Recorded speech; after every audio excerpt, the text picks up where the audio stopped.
A few months ago, I had a thrip infestation in one of my roach terrariums. Thrips are parasitic insects that feed on plant leaves, often killing the plant in the process. Because they require plants to complete their life cycle, though, I was able to get rid of them simply by removing all the plants from the terrarium and waiting a month or so for all the thrips to die. Today, I'll finally get this terrarium looking beautiful again with some new plants. But first, let me show you all the roaches that live in here. These are Aglaopteryx Gemma roaches.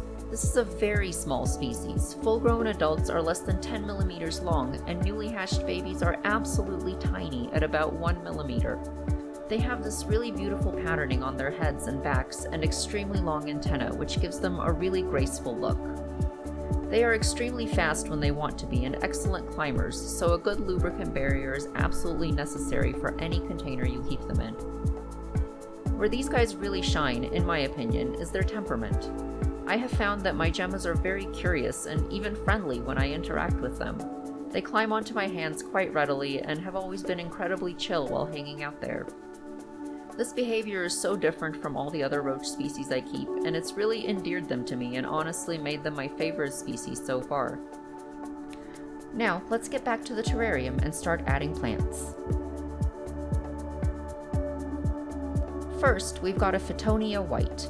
I love the intricate white veining on the leaves. It's great for adding some visual complexity and interest to the terrarium. This plant can grow up to 6 inches tall. People will often use them as foreground plants in larger terrariums, but for me, this will make a perfect background plant. You can also trim these to keep the height even smaller if you need. Next up is a Peperomia ginny. This plant has large, thick leaves that contrast really nicely with the Fittonia's small, delicate ones. With enough light exposure, it will grow leaves with pink borders.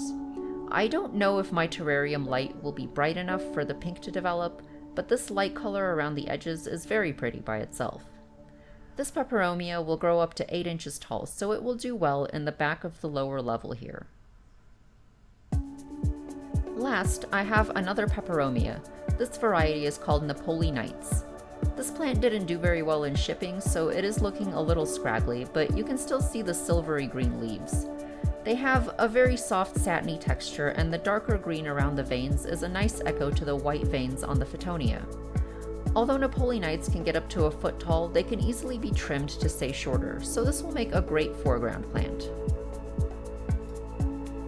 With all the plants happy in their new home, all I have to do is put my driftwood pieces back in.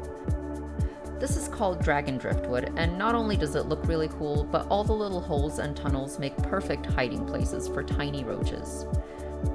Also, Gemmas are an oviparous species, so all the holes and crevices in this driftwood make good places for them to lay their eggs.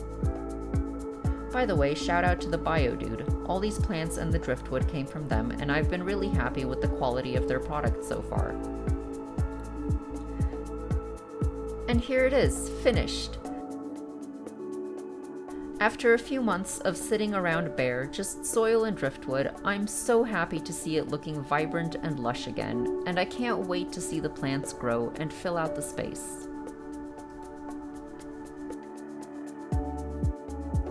The Gemmas seem to like it too. They are quick to start exploring their new environment, and the greenery seems to make them more active than they've been in months.